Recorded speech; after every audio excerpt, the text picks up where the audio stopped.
Assalamualaikum warahmatullahi wabarakatuh.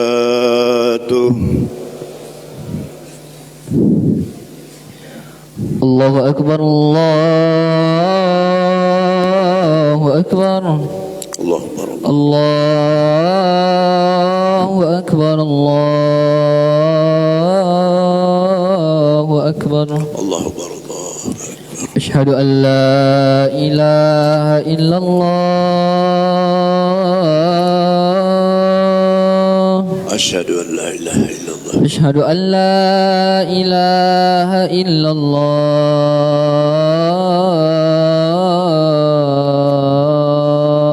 Asyhadu an la ilaha illallah. Asyhadu anna Muhammadar Rasulullah.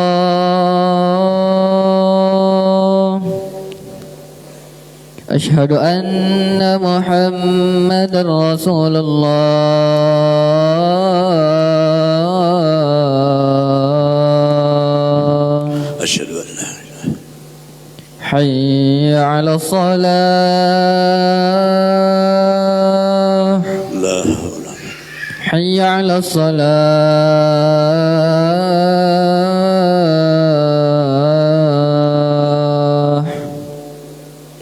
حي على الفلاح.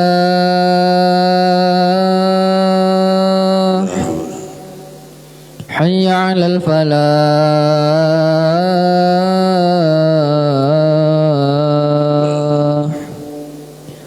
الله أكبر، الله أكبر، لا إله إلا الله. La ilaha illallah Muhammadur Rasulullah sallallahu alaihi wasallam.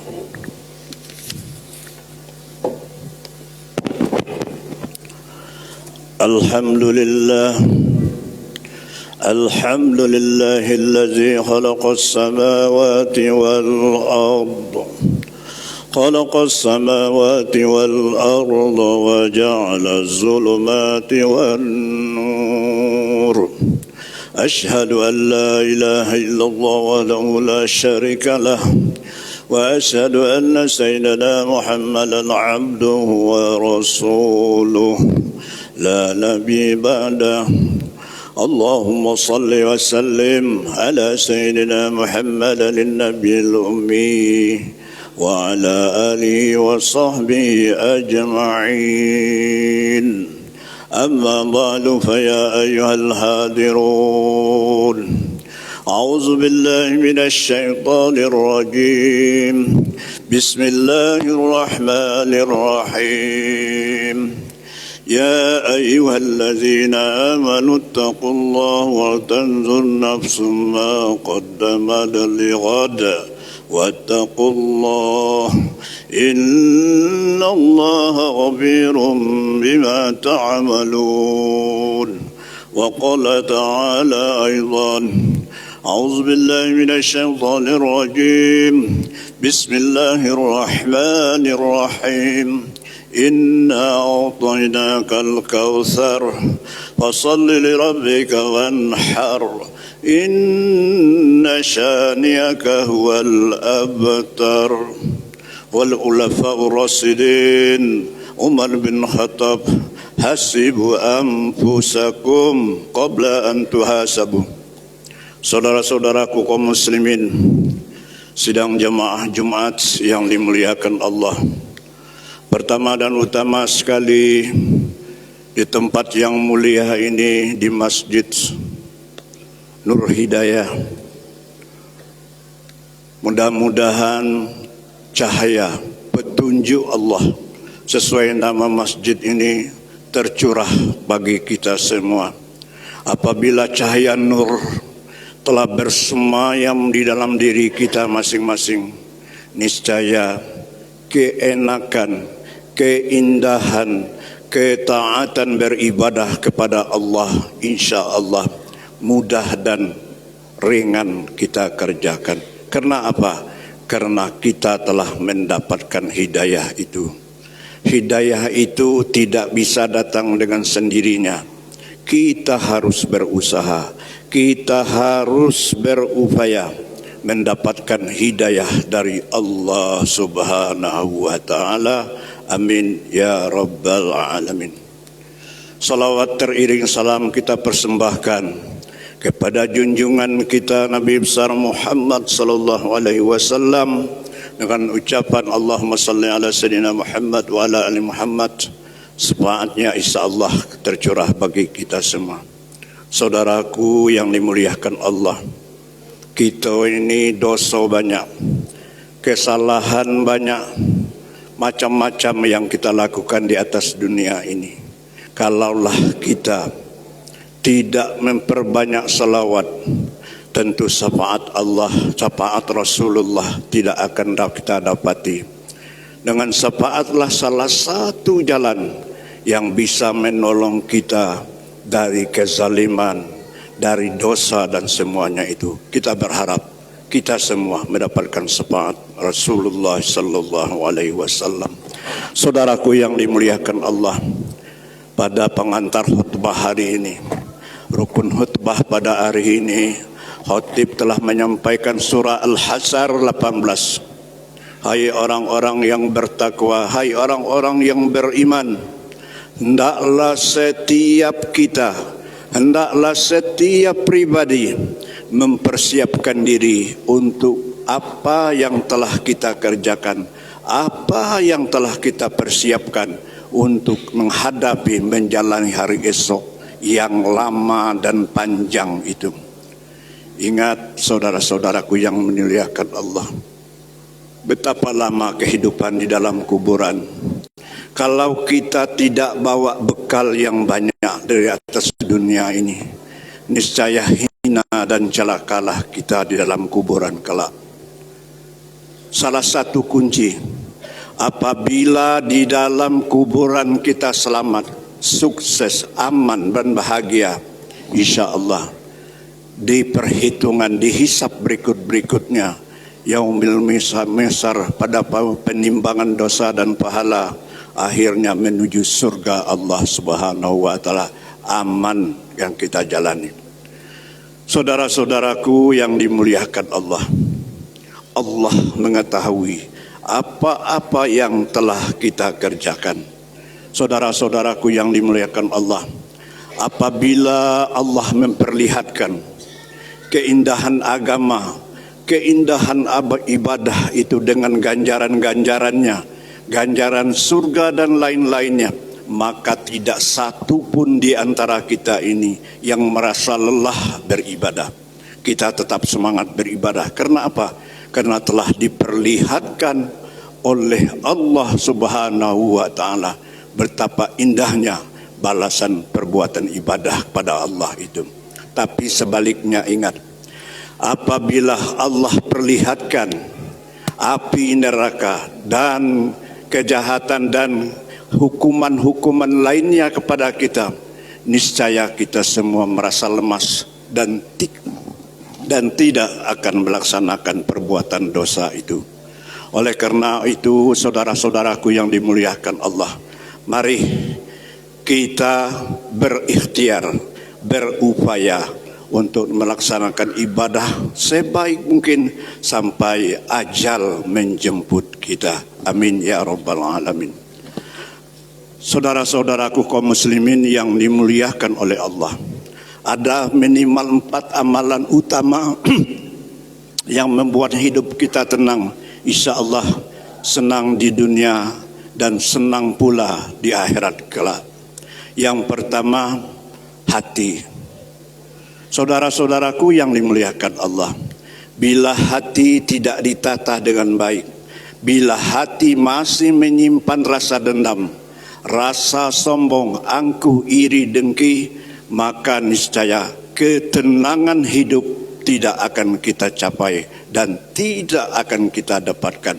Oleh karena itu, tatalah hati kita, hilangkan sifat iri, dengki, dendam, sombong, insya Allah ketenangan hidup akan kita capai. Yang kedua, sambung silaturahim. Saudara-saudaraku yang dimuliakan Allah, bertetangga tak teguran, satu masjid tidak bersaling sapa. Orang-orang seperti ini tidak mendapatkan ketenangan hidup. Kita nak pergi keluar rumah, takut rumah dicuri orang, takut rumah dirusak oleh orang. Kenapa? Karena kita tidak menyambung silaturahim dengan baik dengan tetangga kita. La yadkhulul jannah qati'ir rahim. Tidak akan masuk surga orang yang memutus silaturahim. Ada kisah menarik. Suatu ketika seorang kaya raya yang ingin melaksanakan haji. Dia nitip harta yang banyak itu kepada seseorang dan dia pun pergi ke Mekah melaksanakan ibadah haji. InsyaAllah nih sebentar lagi saudara-saudara kita sedang berkumpul di Mekah sekarang dan di Madinah. Setelah dia pergi, dia nitipkan barangnya kepada seseorang yang alim, baik, amanah dan ustadz lagi. Begitu dititip, dia pergi dan balik dari ibadah haji. Ternyata ustadz tempat dia menitipkan hartanya itu telah meninggal dunia. Akhirnya orang yang pergi haji ini bertanya, bagaimana caranya mendapatkan harta yang dititipkan sedangkan orangnya telah berpulang ke rahmatullah. Menurut ulama, orang alim, orang ahli hikmah mengatakan, jika engkau ingin menanyakan tentang harta yang kau titipkan, sepertiga malam nanti datangkanlah di satu sungai, di suatu sumur yang namanya sumur Zam-Zam. Jika dia orang baik, insya Allah dia ketemu di sana arwahnya nanti. Sepertiga malam ini orang kaya datang ke sumur Zam-Zam dan bertanya dan panggil namanya sana. Sebulan. 3 kali dipanggil tidak ada sautan. Kata ahli hikmah, imam, orang yang hebat, orang pintar ini, kalau begitu nanti datanglah ke suatu negeri namanya Yaman. Di Yaman itu ada suatu sumur yang namanya sumur Burhut. Sumur Burhut ini menurut Al-Kisah pinggirannya api neraka nanti. Ketemu apabila seseorang masuk neraka, kita semua jangan sampai ke sumur Burhut ini. Panggillah di sana, dipanggilnya. Baru 1 kali panggil menjahut arwahnya di dalam sumur Burhut itu. Dalam kisah ini dalam kitab Irsadul Ibad. Saya di sini. Kemudian si kaya ini bertanya di mana harta disimpan. Harta disimpan ditunjukkan semuanya. Dan akhirnya si kaya ini bertanya kepada orang yang di dalam sumur Burhut itu tadi. Arwahnya itu ditanyakan, mengapa saudara ini ada di dalam sumur Burhut ini? Dijawab oleh orang yang amanah, baik, alim, ustadz itu, selama saya hidup di atas dunia, saya punya saudara perempuan 1 orang miskin. Setiap bulan, setiap tahun dia minta-minta dengan saya. Akhirnya saya sakit hati dan saya memutuskan silaturahim. Saudara-saudaraku yang dimuliakan Allah, hikmah kisah ini, orang alim, orang baik, orang jujur, amanah, ustadz tidak mendapat penghuni surga. Karena apa? Memutus silaturahim dengan saudaranya yang perempuan. Mudah-mudahan kita semua tidak seperti itu. Jauhi, koreksi diri kita. Hasibu anfusakum qabla an tuhasibu. Kemudian saudaraku yang dimuliakan Allah, kalau ingin hidup tenang, muliakan, curahkan kasih sayang kepada kedua ibu bapak kita.